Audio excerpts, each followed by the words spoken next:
ડીસામાં ગરબા મહોત્સવને લઈને હંમેશા જુસ્સો રહેતો હોય છે. ખાસ કરીને ડીસાનું સૌથી મોટું અને લોકપ્રિય ગણાતું કનૈયા ગરબા ક્લાસીસ ફરી એકવાર નવરાત્રી પૂર્વે પોતાનું ગ્રાન્ડ ઓપનિંગ સાથે ચર્ચામાં આવ્યું છે. છેલ્લા 4 વર્ષથી સફળતાપૂર્વક ચાલી રહેલું કનૈયા ગરબા ક્લાસીસ આજે ડીસાની સૌથી મોટું અને વિશ્વસનીય ગરબા ક્લાસીસ બની ચૂક્યું છે.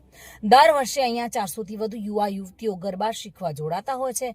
ખાસ કરીને વર્ષ 2023માં બેસ્ટ ગરબા ગ્રુપ અને ગરબા ક્વીનનો ખિતાબ પણ કનૈયા ક્લાસીસમાંથી જ આવ્યો હતો અને વર્ષ 2024માં પણ બેસ્ટ ગ્રુપનો મોખરાનો ખિતાબ અહીંની ટીમને મળ્યો હતો.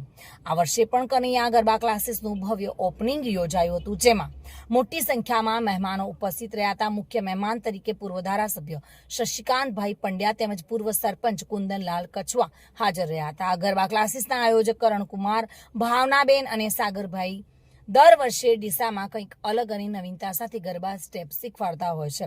આ વર્ષે ખાસ કરીને ગુજરાતના જાણીતા ગરબા કિંગ ટોટ સ્મિથ દ્વારા તાલીમ આપવામાં આવી રહી છે. ટોટ સ્મિથ નવરાત્રી સુધી ડીસામાં રહીને સૌને ગરબા શીખવાડશે. ડીસામાં નવરાત્રી પહેલા લોકોમાં ગરબાના રંગ ચડી ચૂક્યા છે અને કનૈયા ગરબા ક્લાસીસ જેવી મંચ યુવા વર્ગને માત્ર ગરબા નહીં પણ એક ડિસિપ્લિન અને એકતા સાથે જોડવાનો સંદેશ આપી રહ્યો છે. હવે જોવાનું એ રહ્યું કે આવનારા નવરાત્રીના દિવસોમાં કનૈયા ગરબા ક્લાસીસના શીખી રહેલા ખેલૈયાઓ કઈ રીતે સમગ્ર ડીસામાં પોતાની છાપ છોડી જાય છે. Bureau report, today Gujarati news.